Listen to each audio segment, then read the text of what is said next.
আমরা দেখেছি যে ঢাকা 17 আসনে যিনি প্রার্থী তিনি বেশ কিছু চটকদার কথা বলছেন, মুখরোচক কথা বলছেন। হয়তো মিডিয়ার দৃষ্টি আকর্ষণের জন্য এটা ওনার একটা ব্যক্তিগত রাজনৈতিক কৌশল হতে পারে।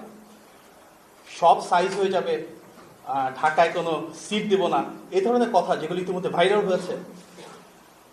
আমরা বিশ্বাস করি, দেখুন, মানুষের ভাগ্যের নিয়ন্ত্রক তো মহান আল্লাহ তাআলা।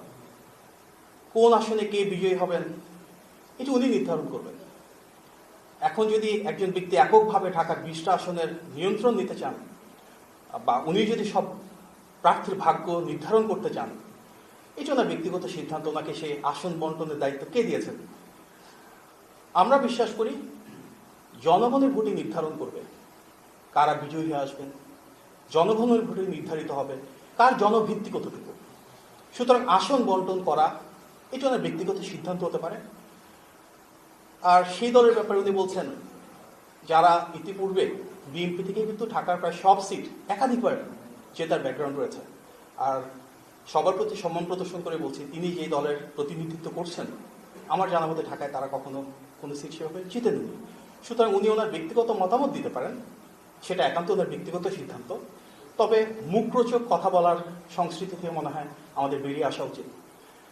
এর পাশাপাশি এটাও বলা উচিত যে আমরা দেখেছি ফ্যাসিবাদের দীর্ঘ সময়ে বিএনপির মতন সুদৃঢ় জনভিত্তি সম্পন্ন একটি রাজনৈতিক দল এবং শীর্ষ নেতৃত্বের প্রতি যারা নিষেধাজ্ঞা করেছেন, তারা কিন্তু জনভিত্তি হারিয়ে ফেলেছেন, জনবিচ্ছিন্ন হয়ে পড়েছেন। আগামী বাংলাদেশে আমরা ইতিবাচক রাজনীতি চাই। আমরা চাই সেখানে প্রত্যেকে যার যার পলিসি রয়েছে, পজিটিভ পলিটিক্সটা নিয়ে সামনে আসে। নিষেধাজ্ঞা করা, অহমিকা দেখানো, জনভিত্তি না থাকার পরও সব আসনের ভাগ বন্টন শুরু করে দেয় নির্বাচনী পথযাত্রার আগে, সেটি কাম্য নয়।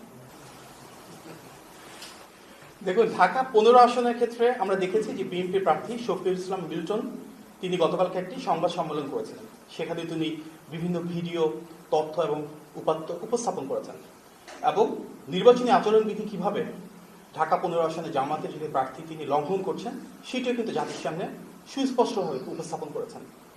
আমরা সামাজিক যোগাযোগ মাধ্যমে বেশ কিছু ভিডিও ছড়িয়ে পড়তে দেখেছি, যেখানে দেখা গিয়েছে যে সেই আসনের ভোটার নন এমন শত শত মানুষ বাড়ি বাড়ি যাচ্ছেন, নারীরাও বাড়ি বাড়ি যাচ্ছেন, ওনাদের বিভিন্ন ভোটার আইডি, ফোন নাম্বার, বিকাশ নাম্বার সংগ্রহ করছেন।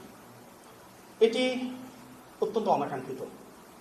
আমরা বিশ্বাস করি গণ অভ্যুত্থানের আকাঙ্ক্ষা ছিল একটা লেভেল প্লেইং ফিল্ড, যেখানে জনগণ স্বতঃস্ফূর্তভাবে তাদের প্রার্থীকে বেছে নেবেন।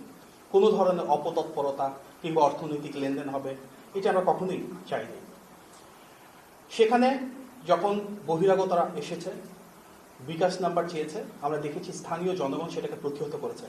তারপর জামাতে বেশ কিছু নেতাকর্মী সেখানে গিয়েছেন, এলাকায় উত্তেজিত অবস্থার সৃষ্টি হয়েছে। পরবর্তীতে সেখানে আইন শৃঙ্খলা বাহিনী, এমনকি সেনাবাহিনীরও যেতে হয়েছে, গিয়ে তারা অবস্থাটাকে ঠিক করার জন্য চেষ্টা করেছেন। আমরা যে রাজনীতি করতে চাই, আমরা যে বাংলাদেশ চাই, আমরা যে নির্বাচনী প্রক্রিয়া চাই, সেখানে এ ধরনের ঘটনা কোনোভাবেই কাম্য নয়।